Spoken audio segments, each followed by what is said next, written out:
Мен Әуесхан Нағашыбай, 70 жылдан бері болса Жақсықызы кентінің тұрғынымын. Осы жерде өстім, осы жерде мектепте тәрбиелендім, осы жерде қызмет жасадым. Осында мектепте жұмыс істедім, мұғалім болдым, мектептің директоры болдым. 25 жыл осы ауылдың әкімі болдым.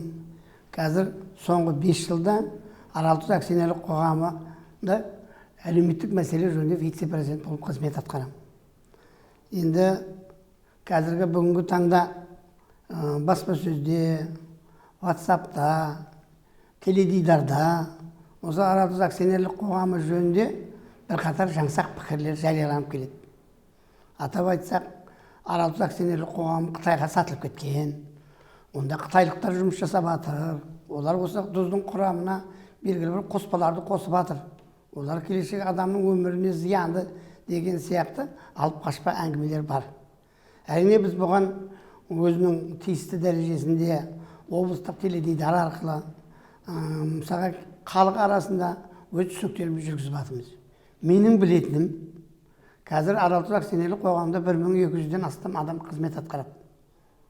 Соның 95%-дан астамы осы кенттің тұрғындары. Өмірінше істеп келе жатқан. Тұзды өндіру сол басында қалай қалыптасса, сонысымен жүріп келеді. Тек өндіріске жаңа технологиялар кіріп жатыр.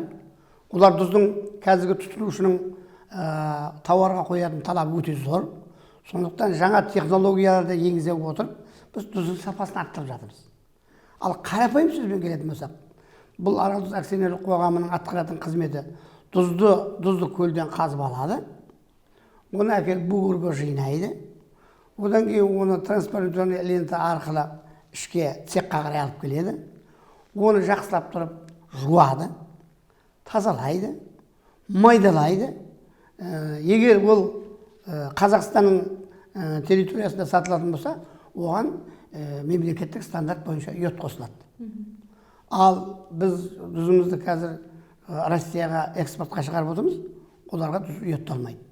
Ол елде мысалы тұз йодталмайды, біздерде тұз йодталады деген сияқты. Адам организміне қажетті йодты біз өзінің тиісті дәрежесінде қосамыз. Одан бөтен бұнда атқаратын жұмыс жоқ. Тұз барынша майдаланады, нулевой помолға дейін барады. Қазіргі соңғы испан технологиясымен жасақталған біздің 2 цехымыз бар. Тұзды сондай дәрежеде майдалаймыз. Міне біздің негізгі істеліп отқан технологиясы осы. Ал енді жалпы біздің өндіріп жатқан тұзымыздың құрамына келетін болсақ, осы 97-98% осы тұздың табиғаттан өндіріп алғанда ас тұзы. Сосын қалған оның құрамында 1-2% әртүрлі қоспалар бар. Олардың суда еритіндері бар, олардың ерімейтіндері бар.